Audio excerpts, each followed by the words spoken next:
There are a lot of points I want to make tonight, but the most important one is that 20 years ago I became the luckiest man on earth because Michelle Obama agreed to marry me. And so I just want to wish, sweetie, you happy anniversary and let you know that a year from now we will not be celebrating it in front of 40 million people. 4 years ago, we went through the worst financial crisis since the Great Depression. Millions of jobs were lost. The auto industry was on the brink of collapse. The financial system had frozen up. And because of the resilience and the determination of the American people, we've begun to fight our way back. Over the last 30 months, we've seen 5 million jobs in the private sector created. The auto industry has come roaring back, and housing has begun to rise. But we all know that we've still got a lot of work to do. And so the question here tonight is not where we've been, but where we're going. Governor Romney has a perspective that says if we cut taxes skewed towards the wealthy and roll back regulations, that we'll be better off. I've got a different view. I think we've got to invest in education and training.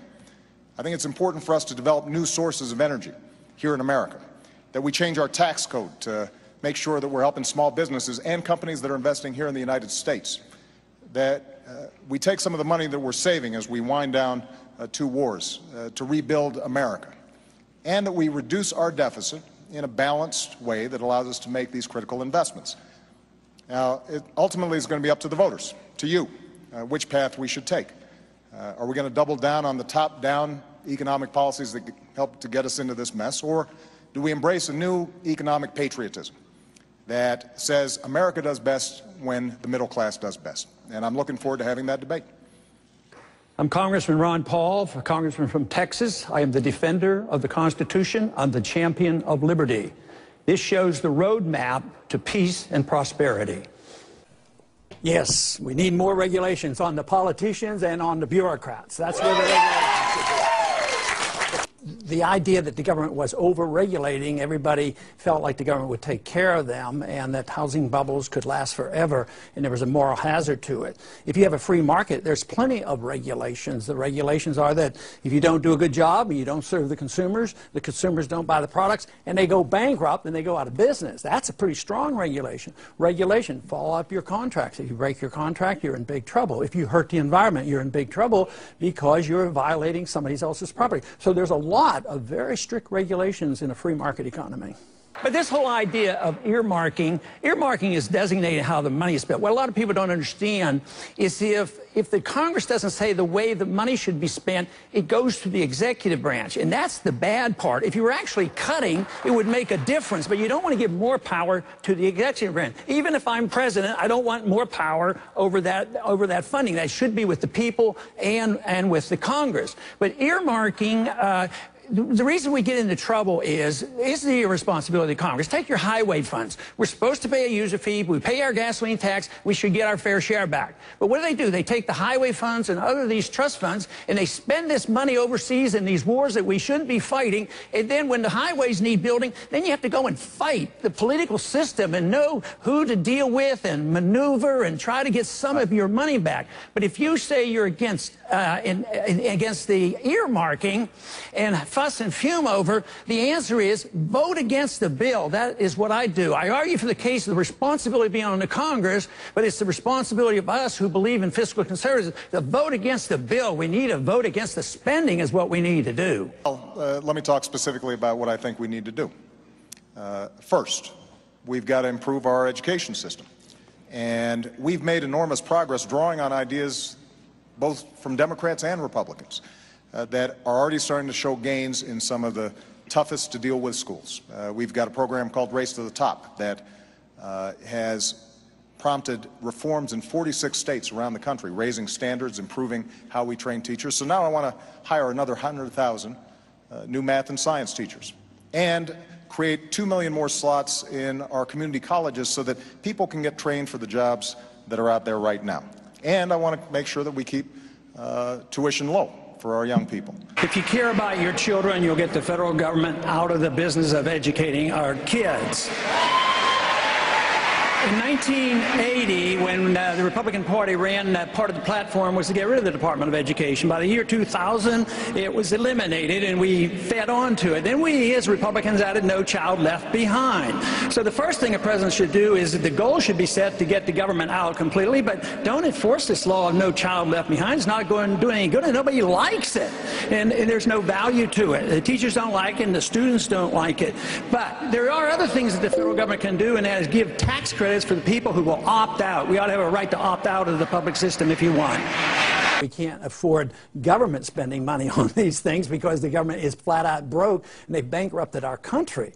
So if we had less government and let the people produce, we're not producers anymore. Productive jobs have gone overseas and all we have is debt. And then to argue that we need more money for Pell Grants, well, we don't have any money. There's no more people to steal it from, and you just can't keep printing the money. So sure, it's a great idea to have Pell Grants and all these wonderful things, but the real truth is that you have less of it if you depend on the government to do it, and you should depend on free people taking care of themselves, and you would see so much more prosperity, so much better education, so much better transportation.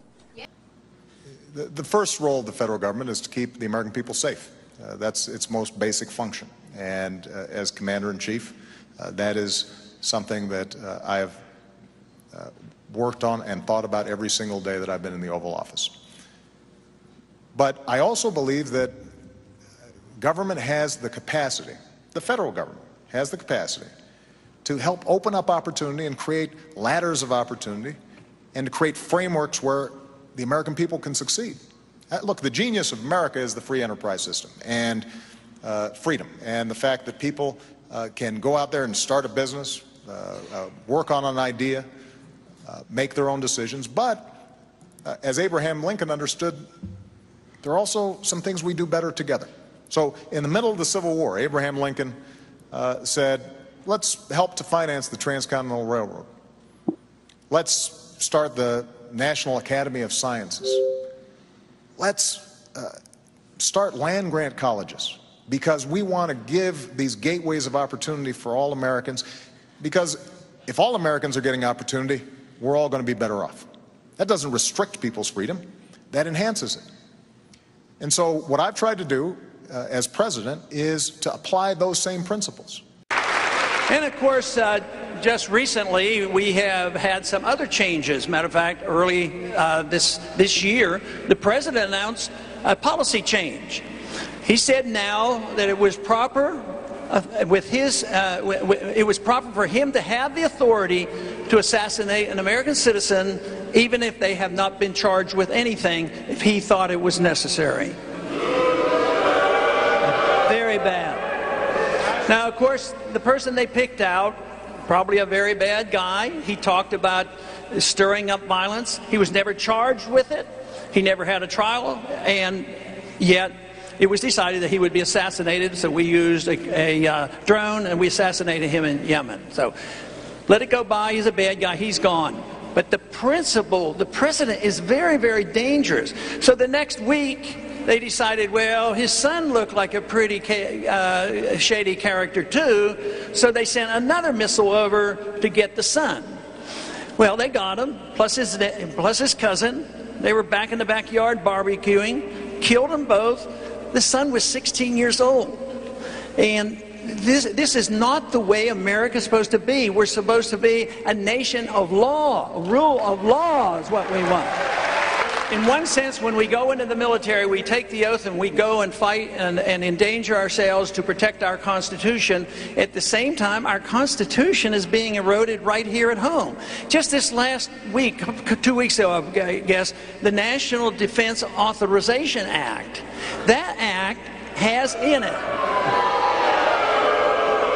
I'm always impressed that so many people know about it. That means we have a healthy society and the internet is working.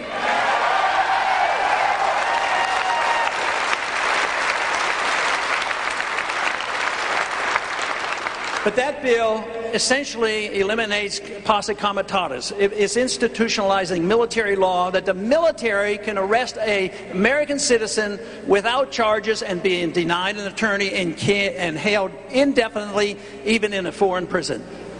This is not good for us. And I want to thank the University of Denver. You know, 4 years ago, we were going through a major crisis. And yet, my faith and confidence in the American future is undiminished. And the reason is because of its people. Because the woman I met in North Carolina who decided at 55 to go back to school because she wanted to inspire her daughter and now has a job from that new training that she's gotten. Because a company in Minnesota who was willing to give up salaries and perks for their executives to make sure that they didn't lay off workers during a recession. The auto workers that you meet in Toledo or Detroit take such pride in building the best cars in the world, not just because of a paycheck, but because it gives them that sense of pride that they're helping to build America.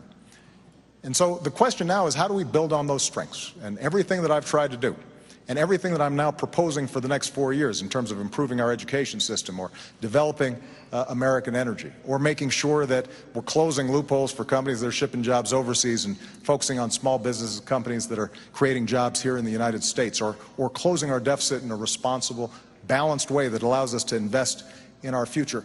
All those things are designed to make sure that the American people, their genius, their grit, their determination is channeled and they have an opportunity to succeed. And everybody's getting a fair shot and everybody's getting a fair share. Everybody's doing a fair share and everybody's playing by the same rules. You know, 4 years ago, I said that I'm not a perfect man and I wouldn't be a perfect president. And that's probably a promise that Governor Romney thinks I've kept. But I also promised that I'd fight every single day on behalf of the American people, and the middle class, and all those who are striving to get in the middle class. I've kept that promise, and if you'll vote for me, then I promise I'll fight just as hard in a second term. Well, most of the things the federal government could do to get us back to work is get out of the way. I'd like to name. I'd like to see the federal government have a sound currency. That creates a healthy economy. I would like to see massive reduction of regulations. I would like to see income tax reduced to near zero as possible. And that is what we have to do. We have to get the government out of the way. We have to recognize why we have unemployment. And it comes because we have a deeply flawed financial system that causes financial bubbles. The bubbles burst and you have the unemployment. Now, the most important thing to get over that hump that was created artificially by bad economic policies is to allow the correction to occur. You have to get rid of the excessive debt. And you have to get rid of the malinvestment. And you don't do that by buying the debt off the people who were benefiting from it. So we, the people, shouldn't be stuck with these debts on these mortgage derivatives and all. We need to get that behind us, which means the government shouldn't be doing any bailout. So most of the things to improve the environment is getting the government out of the way and enforce contract laws and enforce bankruptcy laws. Yes, but he makes the assumption it wouldn't have happened unless government did this. They say that. And quite frankly, there would probably be more funds for innovation than if the government uses the innovations and passes out the funds for political reasons. The funds would be spent in the marketplace by supply and demand, reward the success, and punish the inefficient. And that would be much better than with the government doing it.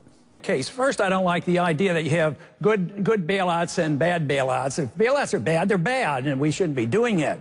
But this argument about maybe one that works, you know, well, now that the bankruptcy or the bailing out of GM worked, I said that's sort of like if a criminal goes out and robs a bank and he's successful, therefore you endorse what he did because he's successful. But you have to rob people. You have to distort the law.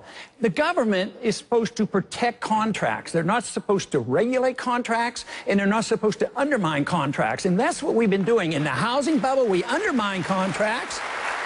And this is what we're doing here. So you want to respect the contracts. A lot of people will accuse me of advocating a free market, that there's no regulations. Actually, the regulations are tougher because you have to go through bankruptcy and you have to face up to this.